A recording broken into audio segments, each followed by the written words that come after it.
everybody. Good evening. Turn to 192. Hark the herald angels sing.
Back a couple pages to 189. Excuse me, 189.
To look at the work that you are doing in Central Asia, Lord. I pray we would be mindful of that, and that we would lift up in prayer and support those who are expanding your kingdom through your word. We ask this in Jesus' name. Amen. All right, kiddos, off you go.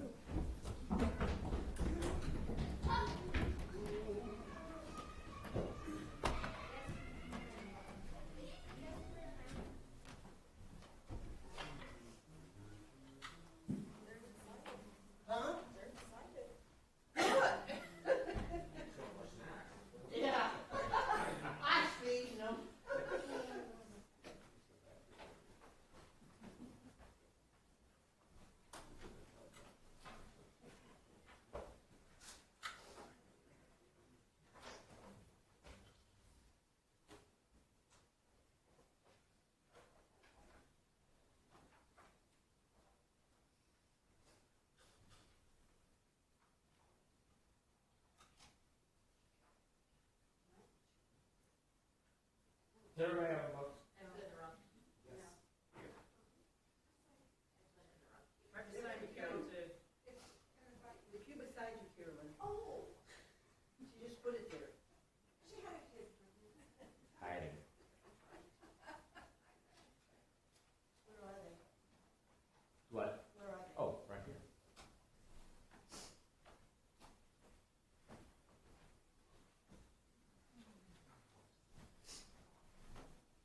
You're welcome. All right, so Central Asia. Now you have the magazine there, so we're gonna go through a few more things from the area, and then like I said, there's a lot of stuff. So it's more like a magazine, and so there's a ton of information there. I encourage you to read through the articles. It highlights some of the missionaries, some of the work that's being done, goes in more in depth than what we'll cover tonight. But yeah, we're going to kick things off with, so you're going to need to partner up with somebody. Somebody you're not related to by marriage or blood. So, all about expanding your horizons, because that's what missionaries are dropped in the middle of nowhere, and they know nobody, and everybody in here knows everybody in here. So, one of you gets this, and you're not supposed to let the other person see it. You'll understand what we're doing, I think. I'll explain it. You want partner? All right, good. One of you's got a pen. Can we do a trio? You could do a trio if you need be, but Drew's going to marry, so.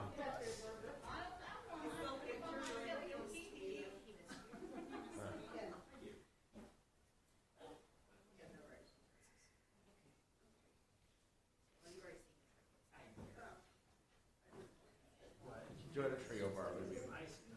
Enjoy the trio. All right.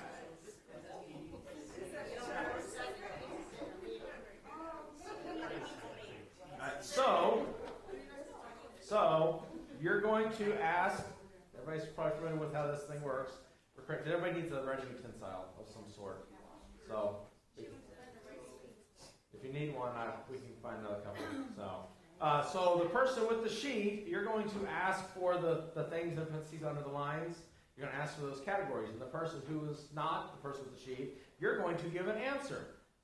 And it's going to be totally random. That's the fun of it. And then we're going to read the story that we created. All right? So, any questions? Okay. Everybody's got a pen? Everybody's good? Take off. So do we need to read the line? No. You're just, the first thing is you're going to say, I need a language. And you're going to fill in the blank. Okay, gotcha. Then you're going to say, I need a question.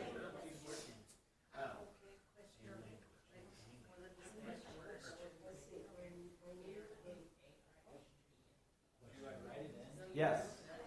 Write in what they tell you. I also don't need directions. Any questions?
answer them, and we'll actually just go around and read them all. Then I'll tell you what it's supposed to be. You're cheating. All right. You're psychologically damaged. You're reading. Somebody's going to be after this. You like one of those psychological tests or something. All right, everybody done? We got one more at the end here.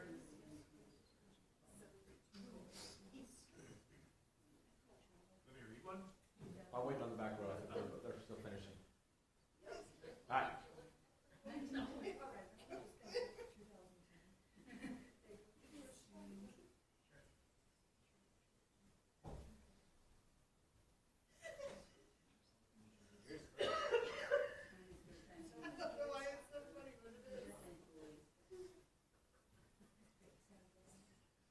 All right, we good?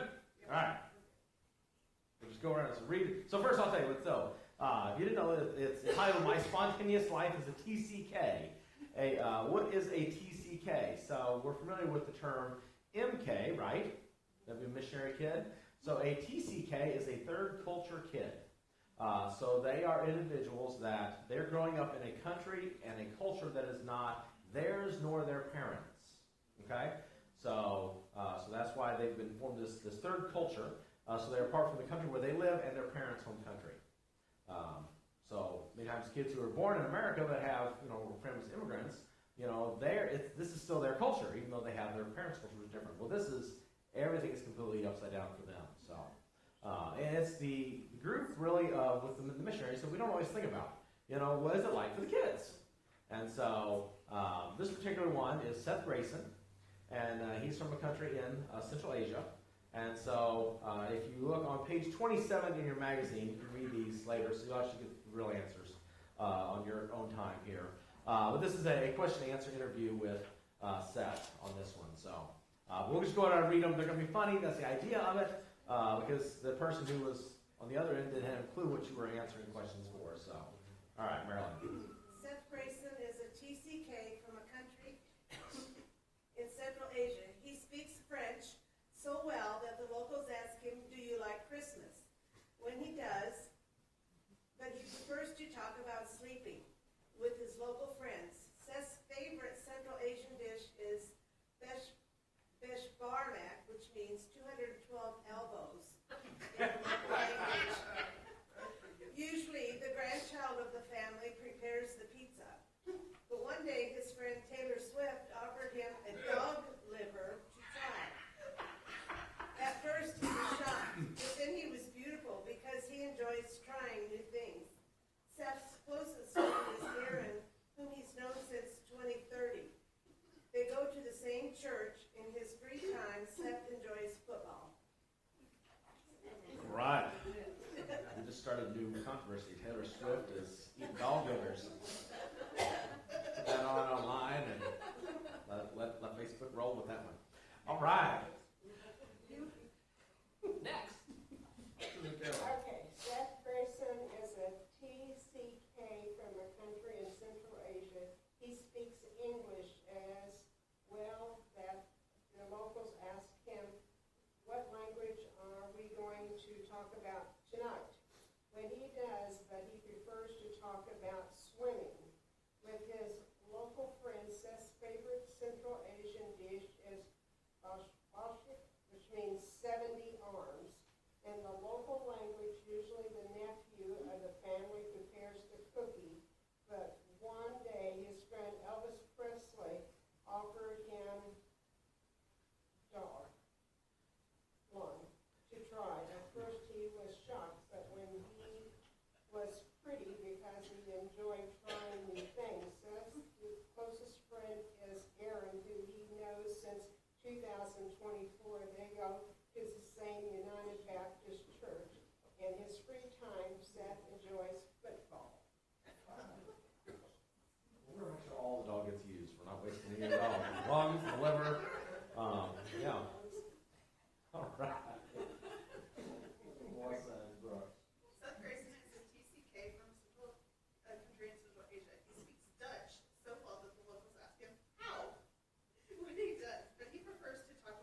if you're looking for a beauty product or a improvement in your, well, we're learning things here. Right, Drew?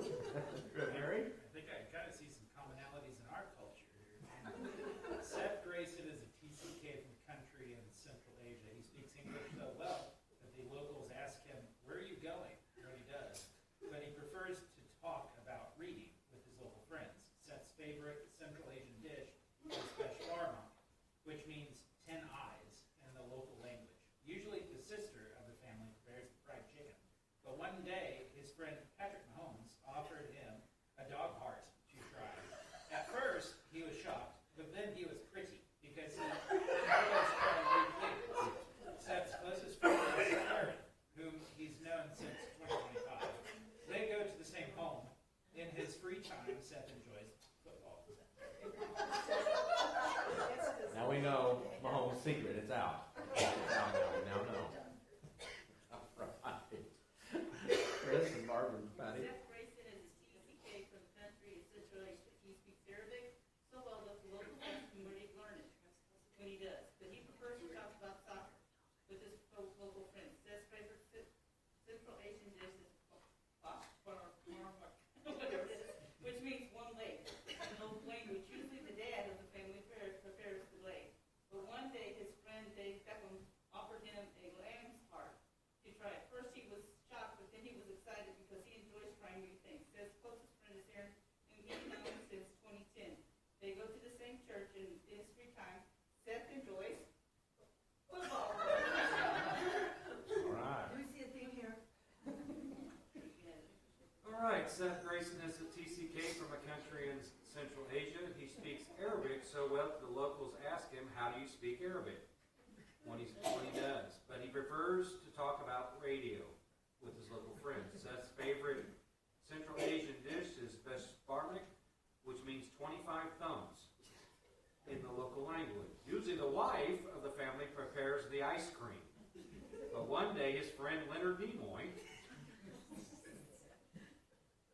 offered him a puppy liver to try. At first he was shocked, but then he was yucky. But he enjoys trying new things. Seth's closest friend is Aaron, which he's known since the year 1. One. They go to the same Bethlehem. In his free time, Seth enjoys tennis. All right. Got some tennis action here. Puppy liver and tennis. All right. So, like I said, read the puppy. read the interview on page 27, and you'll find out the real answers to that about what it's like being a TCK in a foreign land, as well as the preceding page has more information on missionary kids over there. So, all right, I thought that'd be a fun getting things started off there. So, all right. What do you think? What is the predominant religion in Central Asia? What do you think? Islam. Yeah, Islam. Yeah. And what is one of the, probably in the Western culture, the one holiday, Islamic holiday that we know the most about, or at least we know of it, most of us have heard of it. What is that? Ramadan. Exactly. And so, it's easy to say, hey, why do I need to know anything about Ramadan? You know, I'm not Islamic. I don't practice that.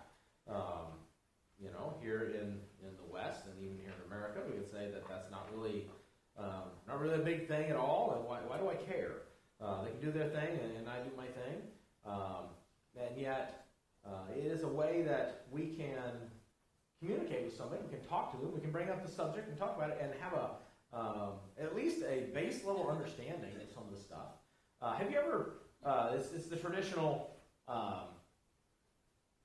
thing on an airplane, maybe the running joke, whatever. You sit down on an airplane next to somebody, and especially if you're by yourself, and then they, well, what do you do? They want to try to talk about whatever the thing is that you do. Whatever you're interested in, they want to talk about that. And there's a joke that a guy sat down, and next to him, the guy said, "Well, what do you do?" And he said, "Well, I'm a nuclear engineer." And the guy said, "Oh, really?" He said, "Well, I know some stuff about nuclear engineering." He said, "Whoa, hold on.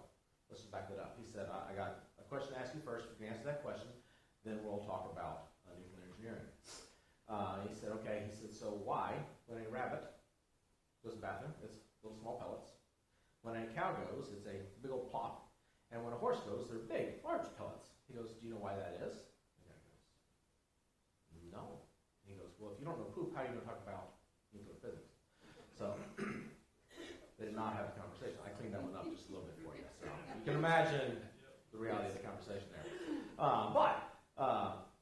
When you sit down and talk about something, how long is it, if somebody is having a conversation with you and they want to talk about the thing that you're interested in and things you know about, how long does it take you before you figure out they don't know anything what they're talking about? Yeah, choose it pretty quick. Yeah, it's like, you don't really know anything about what you're saying. Yeah, a salesman, trying to sell a product he doesn't really know, but you know more about it than the salesman does, or sometimes tech support. They start throwing out big words. It's like, you got the right words, but they don't fit. Well, we don't want to be that. We actually want to have a generalized understanding of things and be able to have a legitimate conversation and ask questions of them, and then have them ask questions of us as well. And so that's what we're going to kind of highlight some things. This is by far not hey, this is everything about Ramadan. That's not at all. But just give us an overall idea of it. So there is approximately 1.7 billion followers of Islam. That's a huge percent of the population. That's almost 1/4 of the global population. So because of that, that means I promise you that you encounter somebody who is a follower of Islam at least weekly, whether you realize it or not. Okay, just think about that. With 1 in 4 people in the world, granted a lot of those are centered around certain areas, but still, even here in America, you're going to encounter somebody like that. And so it's important to go pick one out. So there's 5 pillars of Islamic culture, okay? 5 Orthodox practices, or the 5 pillars of that. And so one of those correlates here with Islam and Ramadan. What is the biggest thing about Ramadan that most people know about? Fasting, yeah. What is their fast like? Yeah, during the day. Yep, exactly. And so that's the first pillar is fasting. It's sun up to sunset. So when you think of fasting, what do we think about? Complete doing without, right? But for them, especially because it was, I can't think of the basketball player now, here a while back, a few years back, and then you're like, oh, his game was going to suffer so much because he's going to be fasting. And obviously there was going to be some effect, but it's like he fasted for a whole month. How can you go not eating for a whole month? Well, you're still eating. You're just eating in the other 12 hours of the day, You just offset your meal times. In fact, I know when Matt was here, he talked about when he was in the Middle East during Ramadan. He goes, it was terrible for those who didn't fast. He goes, because all the grocery stores were closed. And he said, so you couldn't buy groceries. You'd have to go grocery shopping 2 in the morning, because that's when they'd open up. That's when people would buy the food. But he said it was not uncommon for people to actually gain weight during Ramadan, because they were having all these celebrations and festivals and parties. And so they would fast during the day and then gorge themselves all night long and then be in a food coma during the day. And they'd sleep. And so he said you could get nothing done because all the businesses were closed and no groceries and all that. But, yeah, we usually think about, your complete abstaining, for a period of time. But for them, it's that sun up to sundown time period on that. The second pillar of Islam is finances. And so during that period of time, they're to take the money they would normally use to buy food and give that to the poor. So they kind of have a metric design. So it's like, hey, I know, normally I'd go to lunch at this time. Drew's going to go to China King on not Tuesdays, because they're not open, but they will be open in New York. They were open last Tuesday. Oh, probably was that New York? It might have been New York. They had a sign up so they were open on New York. I don't know when New York is, but I think it's supposed to be a typo for New Year's Day. But yeah, so he knows how much he would spend at China King, so he would give that money. Great that he dropped that in the Salvation Army kettle, when he goes to Walmart or whatever. And so some meals will actually provide meals for the iftar, that is the breaking of the daily fast at the end of the day, when the sun sets. Sometimes for a larger group than just their family, so they would help to finance maybe somebody else. Again, this is a celebratory time as well. There are going to be public readings and recitations of the Quran in the late evening hours when everybody's gathered back together for the meal, the breaking of the fast. And so they're going to have the public reading. In some ways, you could equate that, sometimes people will read, Christmas. What do we do? Read a Christmas story, right? So you can kind of see And I point out not to say that, oh, hey, look, there's so much similarities between us. There's night and day difference. But the point is, hey, now you've got some, oh, we do that too. We get together, family together, and we always read the Christmas story every year. That's cool that you guys do that. Can I tell you what we read as a family? And now you've got a way to have a conversation and introduce into that. So, yes. You know where Ramadan comes from? Is that like a practice in the Quran, or is it extra Quran kind of thing? I'm sure it's a direction within the Quran. I cannot. It's a calendar, the month of Ramadan. So it is. It's on the calendar as far as that period, the month of. But yes, I cannot. I'm sure it's a within the Quran a direction given on that. I would equate that to kind of like Passover or the Jewish festivals, kind of given in that aspect of things. They also do they have what's called the second half would be the Night of Power. We don't know when the Night of Power is, but we celebrate it, okay? And that is the night in which they believe that Muhammad received the initial portion of the Quran. So that was the initial revelation to him. They celebrate that night. Again, we don't know when that is, so that's where they'll spend multiple nights reading the Quran and leading a prayer leading up to that night. Therefore, I guess it's covered. If you don't know what it is, you just skip partying until you hit the date in that aspect of things. The end of it is celebrated. It's called Eid al-Fitr. Apologies to anybody for my horrible pronunciation on that. And you might even be invited to celebrate that. If you're a Christian, if you have some Muslim friends, they're open at that time to celebrating that final feast. Spiritual discussions are frequently encouraged and welcomed by Muslim hosts. So this is an opportunity to get together. Also an opportunity, if you do have some Muslim friends, to invite them over for an evening meal, to give hospitality in return and to establish that dialogue back and forth. And I love to hear some of the questions, because what do we like to talk about as people? Our family, food, hobbies. Yeah, things that are important to us. We like to talk about those things. That's universal across all people, for the most part. There's always some weird people out there, I'm sure. But we all like talking about things that are important to us. So when you can start asking those questions like, hey, fasting during Ramadan, can you help me understand some of the meaningful aspects of this month? Can you talk about that? Tell me about that? And you know what? I'm probably happy to do that, And that gives you the opportunity to jump in and have those conversations. So that's just kind of a highlight of some things to keep in mind. So when is Ramadan celebrated?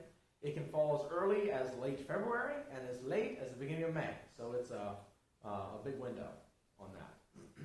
One of the things that is very big to Islamic culture, Muslim culture, is dreams and visions. And they'll become very sensitive to that during the month of Ramadan.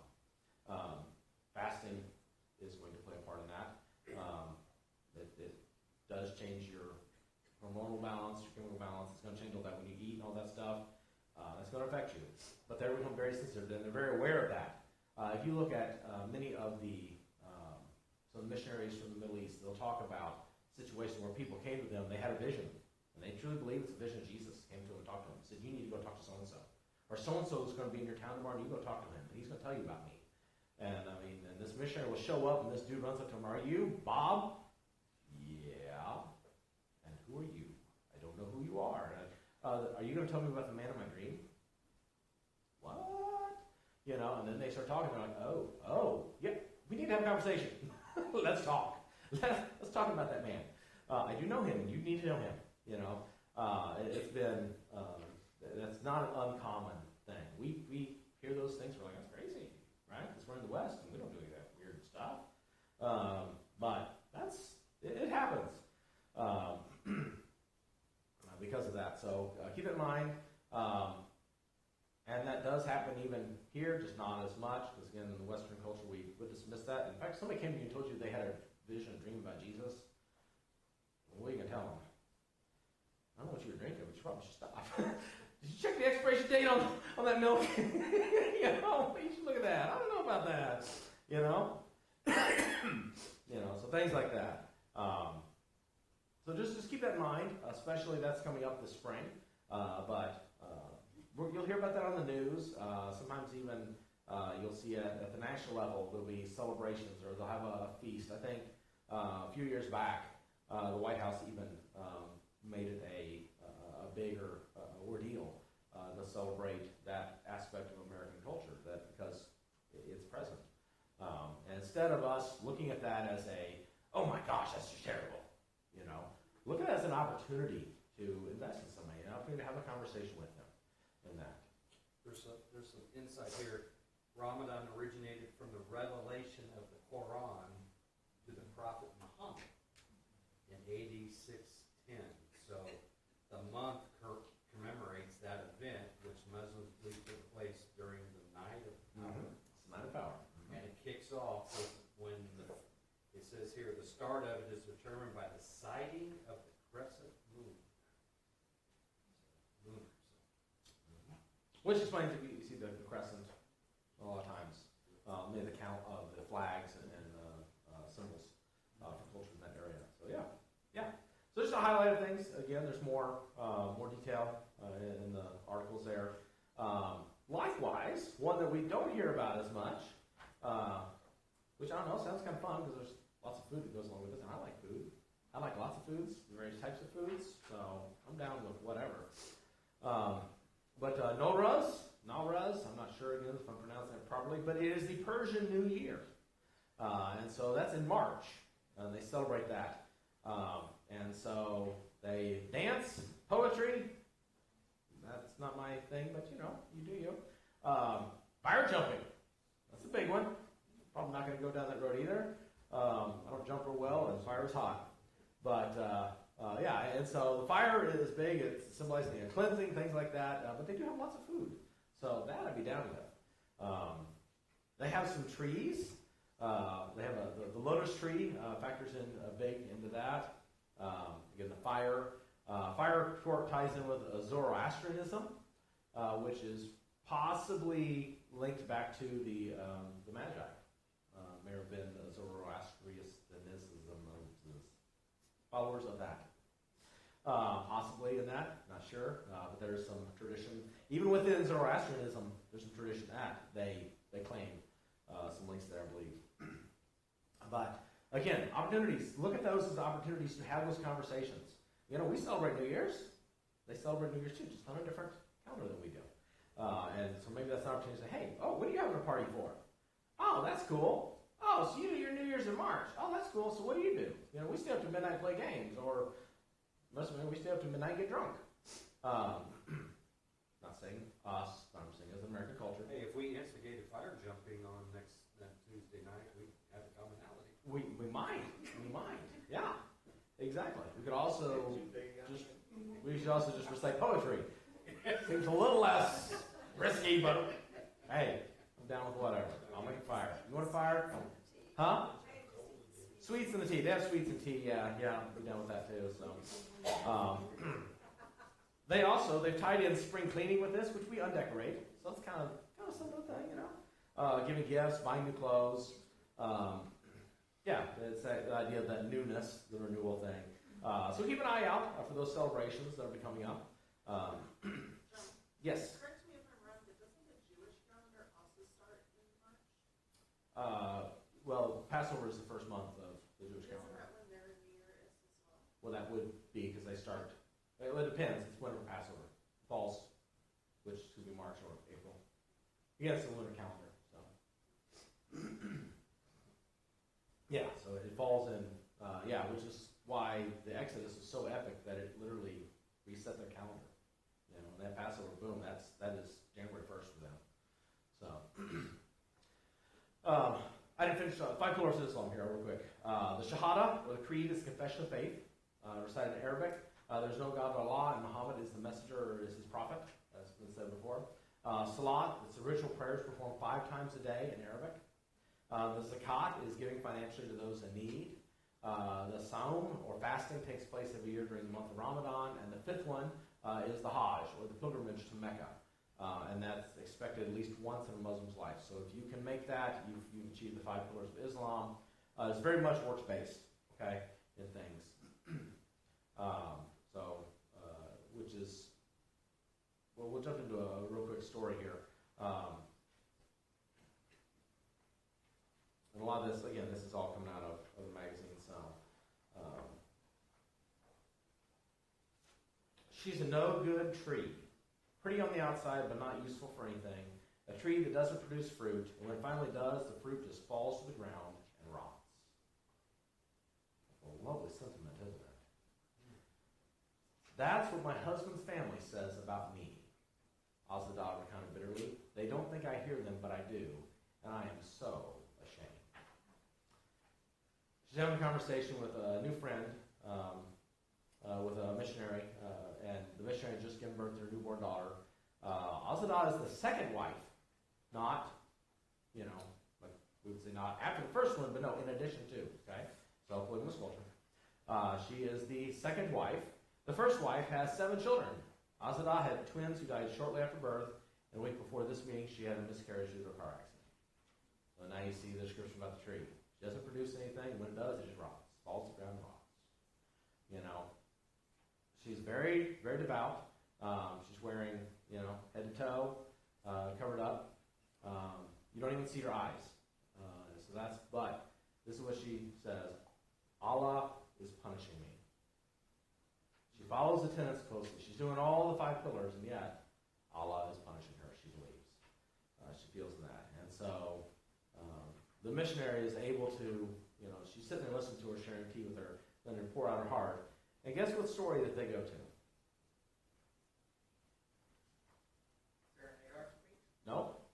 But close. Rachel, yeah. The unloved wives, or they feel unloved and they feel, rejected and everything else. Yeah, they get to share that. And then the 8-year-old daughter who's sitting there sharing tea with them shares Isaiah 41:13. She said, without prompting, just boom, she spits it out. For I am the Lord your God who takes hold of your right hand and says to you, do not fear, I will help you. And so, encouragement there is a prayer that missionaries like this particular missionary is able to share,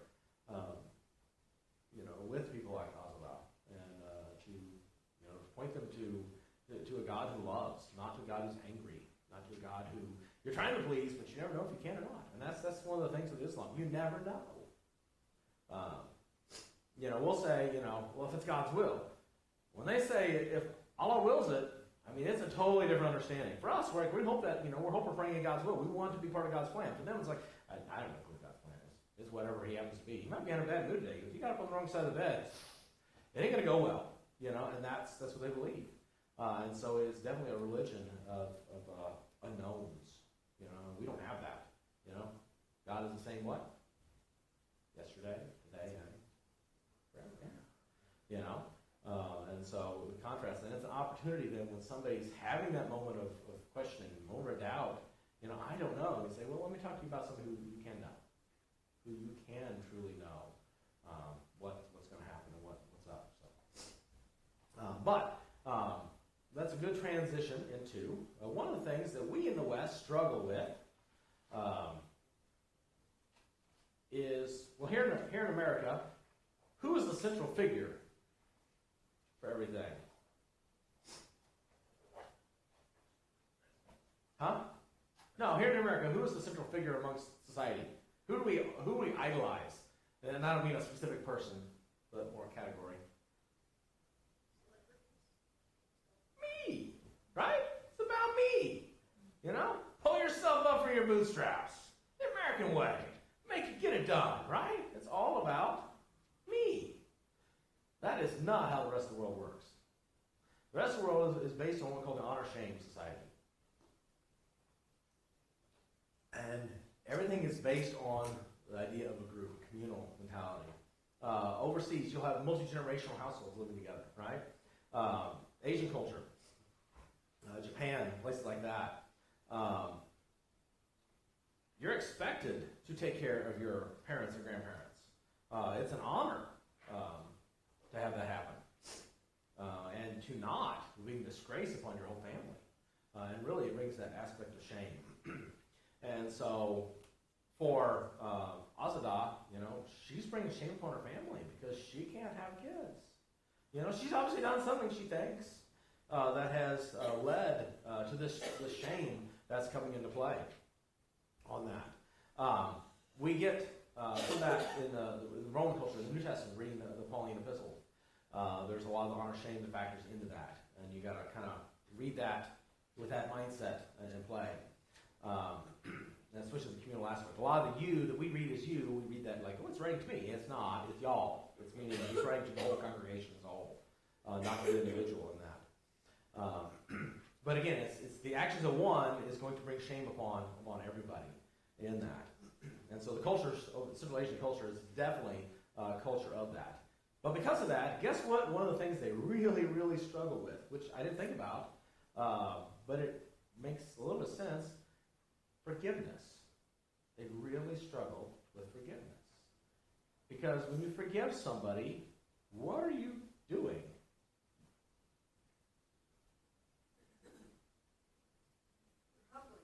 You're humbling yourself, and you're what? You're letting go of whatever happened. Whatever wrong that was, I'm going to let that go. It's done. It's over with. I've forgiven you. Well, we're not going to talk about it. We're not going to bring it back up. It's done. It's over with. Well, that ain't how honor shame works. You gotta make that right. And so for them, they really struggle with forgiveness. Well, there's a story here. There's a college study. They're university students administering in a Central Asian country, and the two individuals, Lucy and Charlotte, they both serve with the IMB as the journeyman program. So they're missionaries under the age of 30 on a 2-year assignment. Okay. And so they were sharing this Bible study. They talk about what the being a follower of Jesus looks like. And they brought up the topic of forgiveness and how that they're called to forgive. One of their friends, Sulu, admitted that forgiveness was difficult for her. She's the first believer in her family and holds grudges against her family and people who have wronged her. She said as the eldest child, her parents placed a lot of pressure on her and she didn't want to appear weak.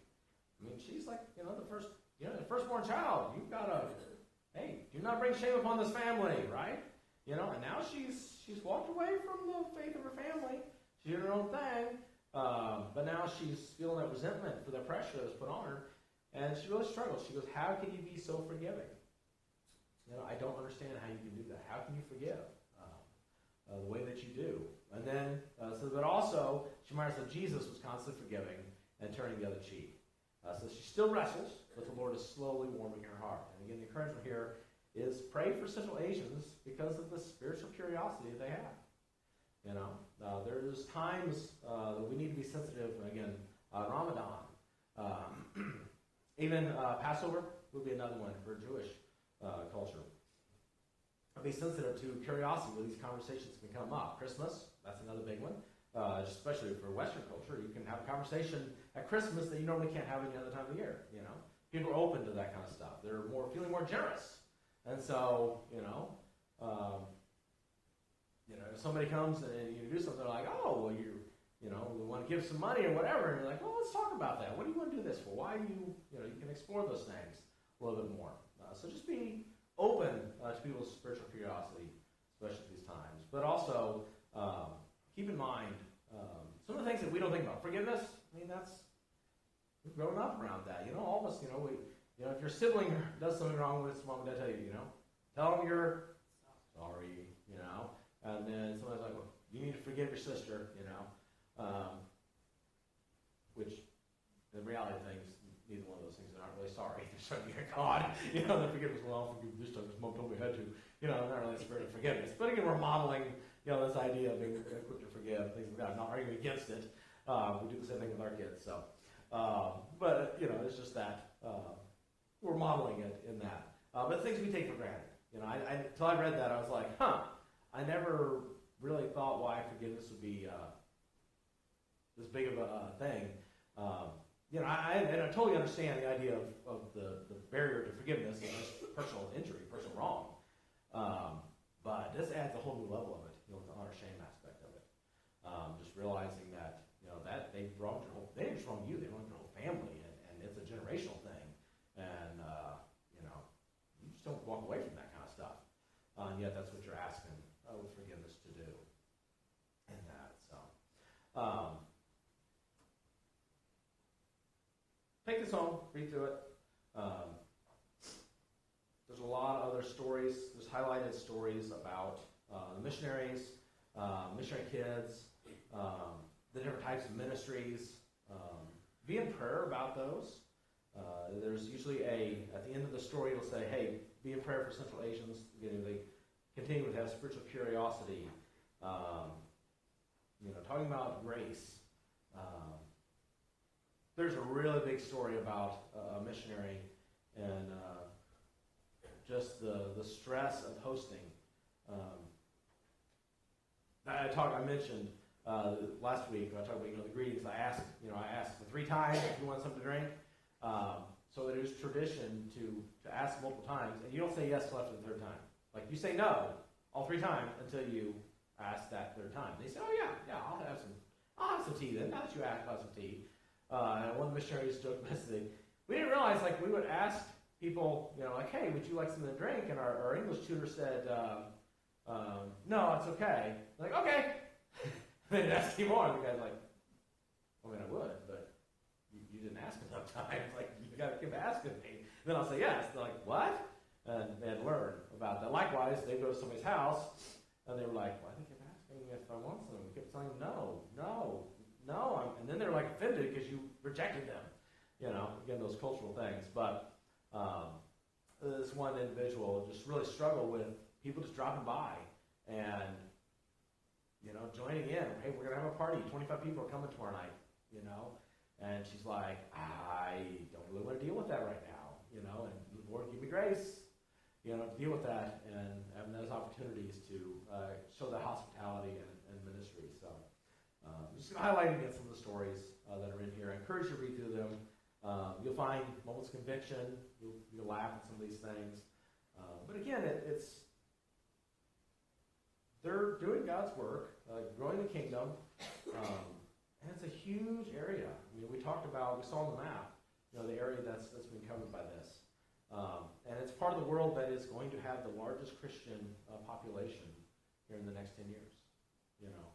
And the excitement that maybe we can't physically go, but when we participate in the Light and Moon Christmas offering, we know that our financial supports are going to help that, and we can be a part of that. And that's what's so cool, is being a part of that kingdom growth. And seeing where it goes, and reading these stories, and seeing, hey, like I said, the story of the young lady there. She is the first one, the first believer in her family. That's a generational thing. She's got generations going back for hundreds of years that not know Jesus, and now somebody in the family does. And she's definitely going to change her family tree in that aspect. We can be a part of that. That's really cool. So, be in prayer for them. Be in prayer for the missionaries, the kids. Read the stories about the kids. That can't be easy. You drop, especially if you grew up within the American experience, and then you're going into some of these lands, some of these territories. It can be crazy. Real quick, to answer the Beshmark, it's 5 fingers, because you eat it with your hands. So, and it's usually horse meat, yes. So, next week we have finger foods. I was thinking, I think ours was Puppy the 25 thumbs. 25 thumbs. I got thinking thumbs are offensive. Oh, yeah, you wouldn't want 25 thumbs then. You don't want one, you don't want 25 of them. Yeah. So, since next week is finger foods, to kind of tie it all together, I've got a few copies of some recipes, some various food types, and so it's everything from more of like the main dish kind of thing, as well as some of the dessert things. So we've got plov, or some rice pilaf. So I've got uzbek, which is going to be with lamb, or you could also do it with chicken. So I've got both. I'll have these up front here. Borsak. These are, think of like Chinese fried donuts kind of thing, in that aspect. I've got a couple of recipes for that. Samsa, those are little miniature fried meat pies. Lamb or beef, your choice. I do have some beshbarmak recipes.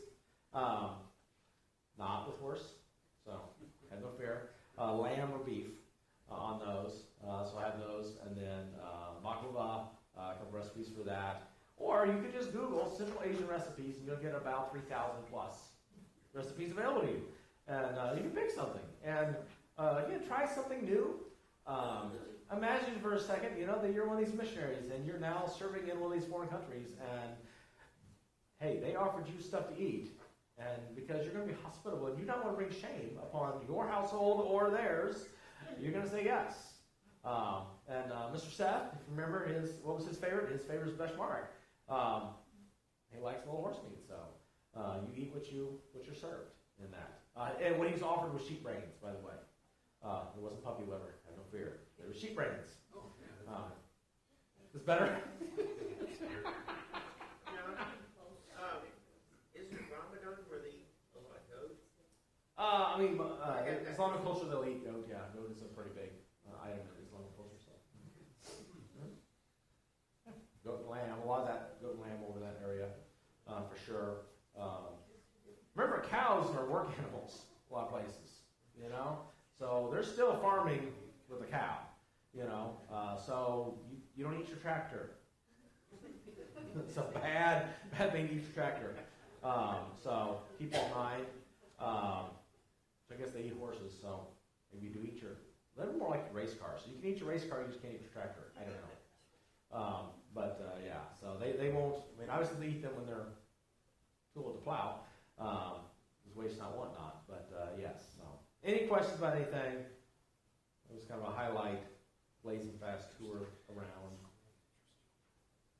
And realize we want to highlight a few of the cultures. When you saw the map, we're everything from former Soviet Union to what we call more the Middle East and more Asian cultures. The Silk Road, if you look that up, the Silk Road covers a lot of that territory. And the Silk Road runs from Kashgar, China to Istanbul, Turkey, Constantinople. So it meanders through all of those areas. So Uzbekistan, Afghanistan, Turkmenistan, Kazakhstan, so a lot of your stands. Which stand, remember, meant what? Yeah, the country of, so the land of the Kazakhs is the Kazakhstan, the land of the Uzbeks is Uzbekistan. Exactly. So, all right. There's no questions or anything. I have these recipes up here. I encourage you to try something new if you haven't. They sound pretty dang tasty. Who doesn't like rice pilaf? So, all right. Lord, we thank you for allowing us to gather here this evening. Lord, we thank you for, again, your servants who are willing to go to share the gospel with in a land that's not their own, with people that do not look like them, do not talk like them, do not sound like them, Lord, and yet they love them because you loved us.